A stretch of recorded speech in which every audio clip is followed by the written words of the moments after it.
Juana de Arco nació en 1412 en Domremy, un pueblo francés en el noreste de Francia. Su padre se llamaba Jacques de Arco y su madre Isabelle Romé, y ambos eran campesinos. Juana tenía 3 hermanos mayores llamados Jean, Pierre y Jacques, y una hermana mayor llamada Catherine.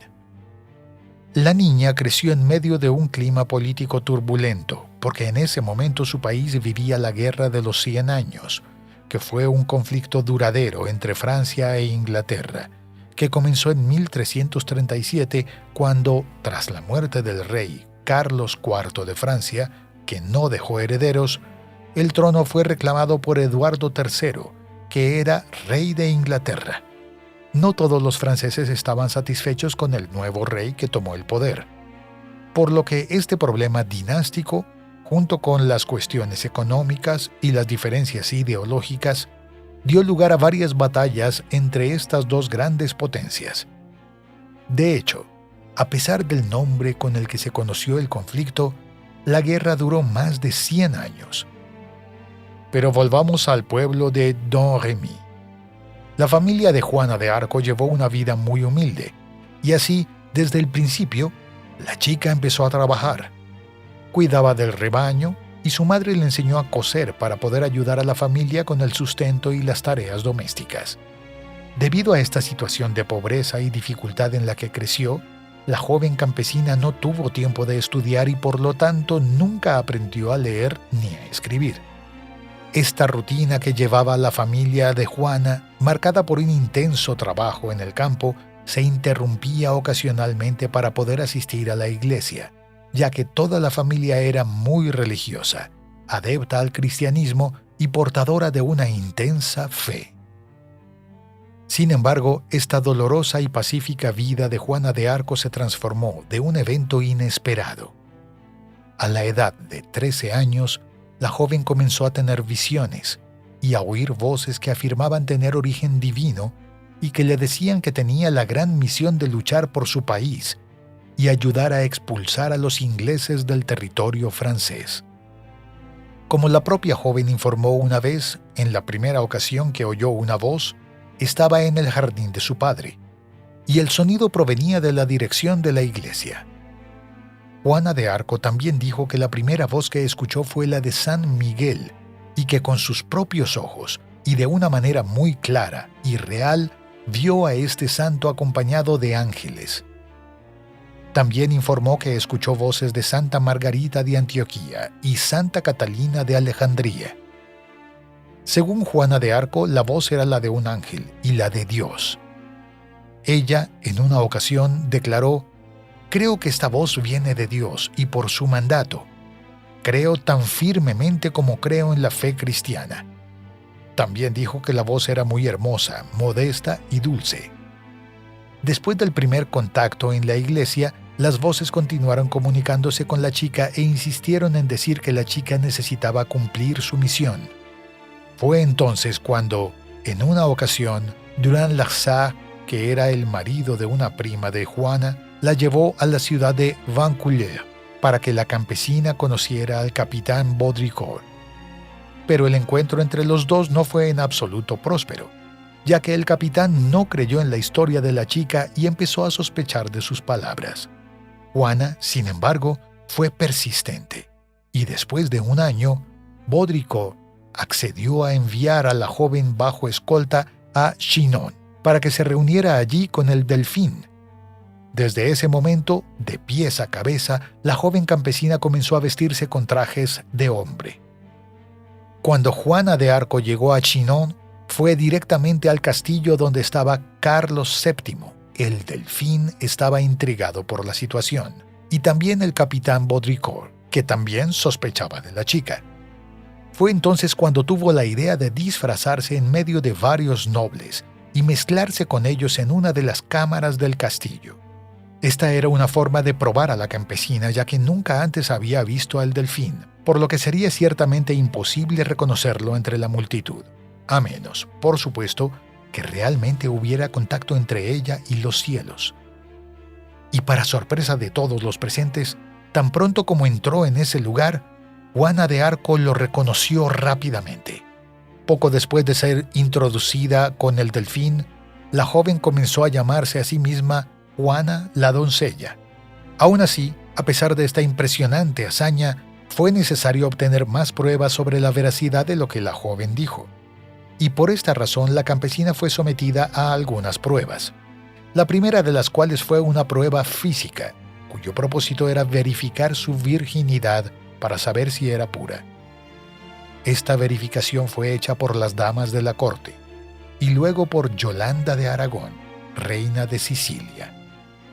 También hicieron una prueba espiritual, en la que dialogaron con ella haciendo preguntas muy variadas sobre su vida personal y también sobre su fe.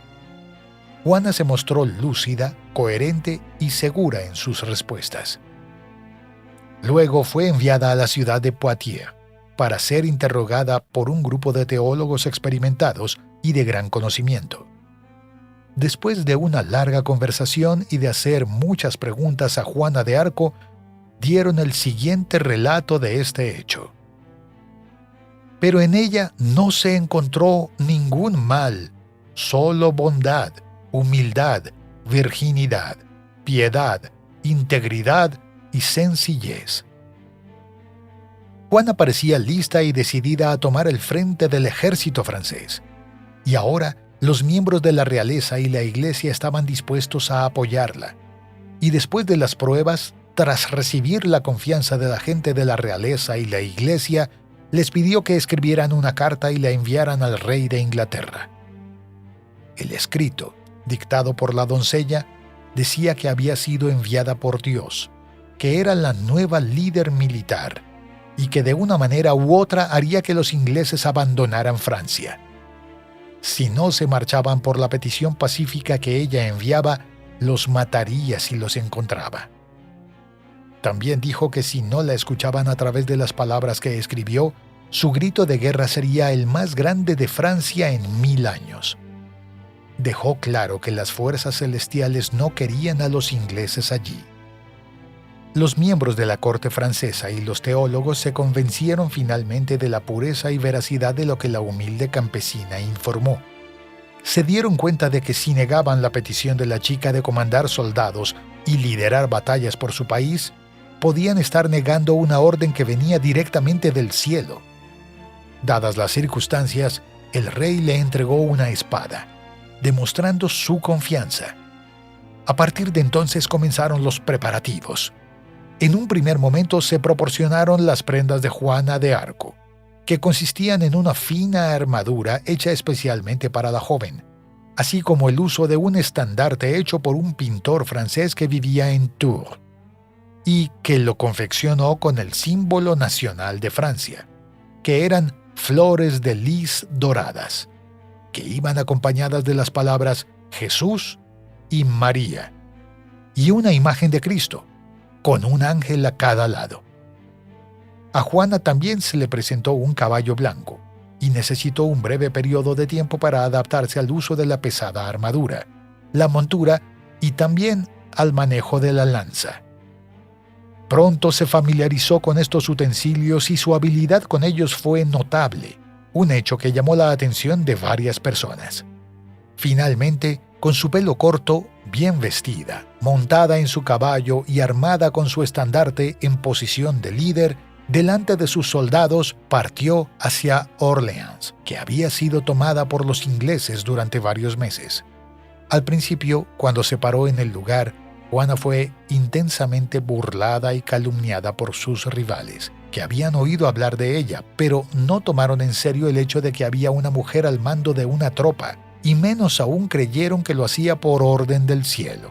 Sin embargo, a pesar de escuchar maldiciones y palabras fuertes dirigidas a ella, Juana ignoró la incredulidad de los rivales y permaneció determinada en su misión. La damisela quería liberar a Orleans, pero antes de eso participó en una batalla en Tours, cuando Juana de Arco recibió una flecha entre su hombro y su cuello. Los franceses se preocuparon cuando vieron lo que había sucedido, y casi perdieron el foco de la misión, hasta que la doncella se levantó valientemente y comenzó a animar y a alentar a sus hombres a luchar. su valentía fue absorbida por las tropas que, inspiradas, se enfrentaron al enemigo, dejando a los ingleses verdaderamente aterrorizados. De hecho, en esa ocasión un capitán que una vez había maldecido a la campesina se asustó, se zambulló en el agua y nunca más se le vio. Juana de Arco definitivamente estaba empezando a brillar y a mostrar sus habilidades de liderazgo. Poco después, solo tomó 4 días para, con gran éxito, hacer que los enemigos finalmente dejaran Orleans. Esta victoria fue decisiva para fortalecer las tropas francesas y animar a la población del país. Después de eso, su nombre, que ya era conocido tanto por los ingleses como por los franceses, comenzó a difundirse, y el libertinaje y la risa de los enemigos fue reemplazado por el reconocimiento del prominente comando militar del país y la preocupación por lo que vendría. Después de levantar el asedio a Orleans, la doncella fue al Delfín y sugirió que fuera a Reims para ser coronado, ya que aún no era oficialmente rey de Francia. Y Juana de Arco creía que la coronación era una voluntad del cielo. Ella, de hecho, llevó a Carlos a Reims el 17 de julio, y un domingo, en la catedral de la ciudad, frente a muchas personas, incluyendo a los familiares de Juana de Arco, tuvo lugar la ceremonia de coronación. Juana había seguido el consejo de las voces celestiales, liberó Orleans, colaboró en la coronación del Delfín y además de estos logros también ganó y se destacó en varios otros conflictos, como el de Meung, Yorkgau, Beaugency y Patoi. Con tantos logros importantes, la heroica campesina se fue consolidando cada vez más como una persona que realmente tenía un especial y gran destino. Pero a pesar de los triunfos logrados, la vida de Juana de Arco estaba a punto de dar un giro bastante trágico. Juana de Arco había cumplido la misión que le habían impuesto las voces celestiales.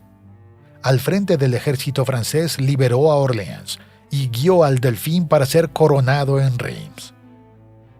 Después de tantas acciones gloriosas y cautivando a una gran parte del pueblo francés y la nobleza, el destino de Juana resultaría dramático. A pesar de las importantes victorias del ejército francés, el gobierno real decidió consolidar las conquistas territoriales e inició negociaciones diplomáticas, suspendiendo así las campañas ofensivas.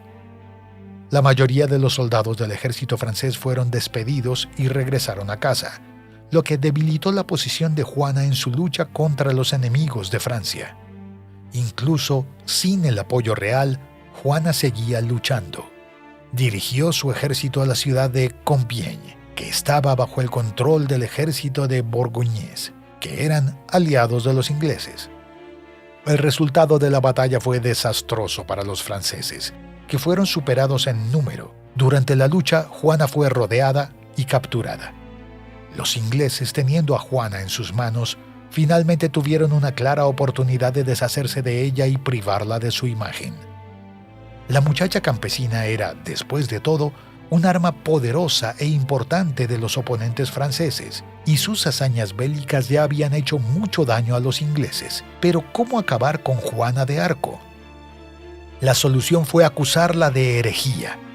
Después de todo, ella usaba ropa de hombre, y esto estaba prohibido por las sagradas escrituras de la Iglesia Católica. Además, escuchaba voces que bien podrían tener un origen diabólico. Acusar y condenar a la joven era un camino que parecía efectivo, y que, por supuesto, tenía claras intenciones políticas. Recordemos que el rey de Francia había apoyado a Juana de Arco, y si se la consideraba una hechicera, una hereje, en cierto modo, el rey Carlos también se desmoralizaría. Inicialmente fue llevada al castillo de Beaulieu-le-Fontaine y luego al castillo de Vaux-Rebois, donde permaneció un tiempo, hasta que finalmente fue llevada a la ciudad de Rouen, situada al noroeste de Francia, donde tendría lugar su proceso de condena. Bajo la mirada del obispo Pierre Cauchon, un hombre fiel al rey de Inglaterra. Allí fue encarcelada en una celda muy incómoda, oscura y húmeda en el castillo de Rouen. Juana de Arco sabía que su destino se vería afectado de una forma u otra, y que pasaría momentos difíciles, y para ella fue doloroso haber caído en las manos de sus adversarios.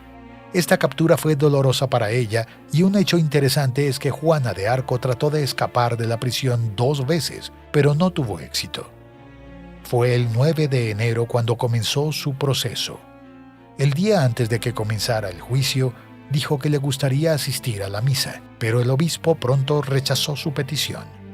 A lo largo del proceso, Juana también pidió que el Papa fuera informado de su caso, y esta petición fue rápidamente denegada por los responsables de su juicio. El interrogatorio tuvo lugar tanto en el tribunal como en la celda de la prisionera. A lo largo de su juicio, Juana se mostró muy valiente, decidida, resistente y con una fe profunda e inquebrantable. En el primer interrogatorio, los jueces le pidieron que hiciera un juramento sagrado por el cual se comprometería con la verdad. En preparación, Juana de Arco mostró falta de interés en tomar este juramento sagrado y también dijo que podría no responder a todas las preguntas que se le harían. Dijo que hablaría de buena gana de su vida de campesina y de su familia, pero que mantendría en secreto las revelaciones divinas que había recibido, porque creía que no se le permitía hablar de ello.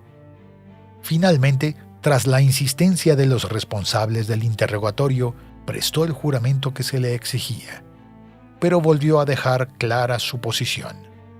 En esa ocasión, habló de ti, dijo tu nombre, tu supuesta edad, que era 19, el nombre del lugar donde naciste, y también contó las oraciones que sabías en tu cabeza, que fueron enseñadas por tu madre.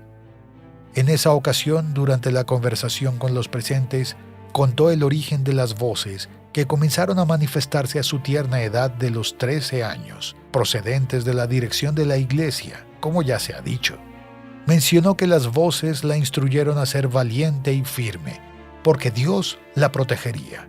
En un momento dado, con audacia y convicción, miró directamente al obispo y le dijo: «Dices que eres mi juez. Ten cuidado con lo que haces, porque soy enviada por Dios, y te pones en gran peligro».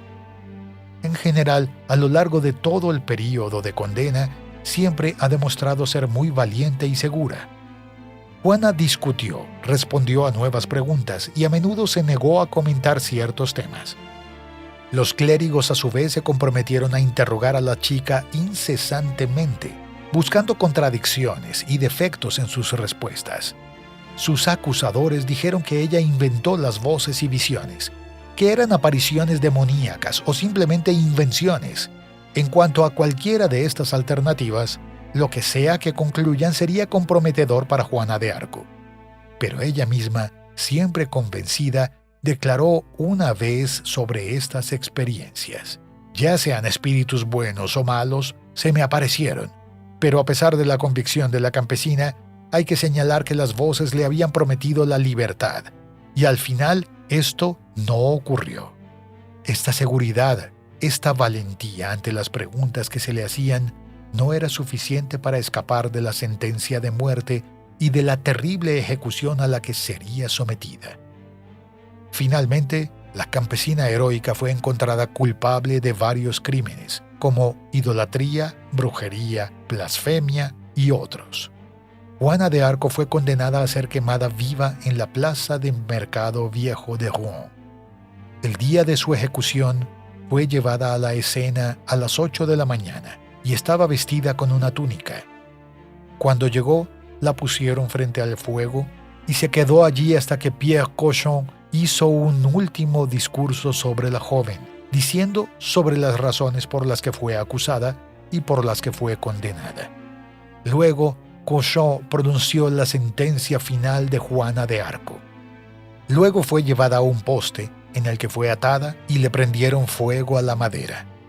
Las llamas subieron, golpearon los miembros inferiores de la chica y pronto se extendieron al resto de su cuerpo. Los testigos que presenciaron su muerte dicen que mientras se quemaban gritaba repetidamente y desesperadamente el nombre de Jesús. Repitió esta palabra hasta su último aliento. Una gran parte de la población que presenció la ejecución se conmovió por la muerte de la joven. Después de que las llamas se extinguieran, el cuerpo de Juana fue exhibido al público y luego volvió a prenderle fuego hasta convertirlo en cenizas. Dicen que sus cenizas fueron arrojadas al río Sena para que el posible lugar de su entierro no se convirtiera en un lugar de culto y peregrinación. Y así llegó la vida de la joven heroína francesa. En 1456, no mucho después de su muerte, el Papa Calixto permitió a la Iglesia Católica investigar de manera profunda, detallada y cuidadosa la acusación, la condena y el juicio de Juana de Arco. Como resultado de este examen de la Iglesia, fue oficialmente exonerada y desde entonces fue vista con otros ojos. Sin embargo, antes de esta intervención del Papa, la imagen de la valiente campesina ya había empezado a cambiar, ya que en el año 1450 el propio rey Carlos se manifestó en relación con la muerte de Juana de Arco, afirmando que habían varios malentendidos a lo largo del pretencioso juicio por el que los enemigos la sometieron cruelmente. Unos años más tarde, en 1455, en una ceremonia celebrada en la iglesia de Notre-Dame, en la capital francesa, ante la madre de Juana de Arco y su hermano Pierre, se conoció públicamente la injusticia que se había producido en el juicio y en la condena de la damisela, y se declaró que habría una investigación del caso. Las investigaciones y análisis continuaron. A principios de junio de 1456, el grupo de jueces que revisó el caso declaró finalmente que los artículos por los que Juana de Arco fue condenada se establecieron de manera injusta, imparcial y fraudulenta. Esta conclusión finalmente invalidó el juicio y la sentencia que se le había dado. Estos mismos jueces pidieron entonces que se construyera una cruz en la plaza donde Juana de Arco fue asesinada. Desde entonces, se convirtió en una verdadera leyenda, y el reconocimiento de sus logros y el interés de su historia pasó a través de los años. El gran Napoleón Bonaparte incluso declaró a Juana de Arco como símbolo de Francia. En 1908, el Papa Pío X reconoció 3 milagros de Juana que consistían en la curación de 3 monjas que, tras caer enfermas, recuperaron su salud devolviendo sus oraciones a Juana de Arco. Tantos siglos después de su muerte, el Papa Pío X beatificó a Juana de Arco y en 1920 Benedicto XV la canonizó, es decir, la hizo santa. La historia de la vida de Juana de Arco es intrigante y conmovedora. Sus logros fueron impresionantes, tanto para la gente de su tiempo, que siguió de cerca su increíble trayectoria, como para la posteridad que estaba encantada y sigue fascinada por la vida de la campesina. Hasta el día de hoy, es increíble pensar que, en la mitad de la Edad Media, una joven humilde, mujer, fue capaz de comandar un ejército y obtener notables triunfos en la Guerra de los 100 años. Y la historia de la joven campesina que se convirtió en una guerrera y una santa sigue inspirando a las nuevas generaciones.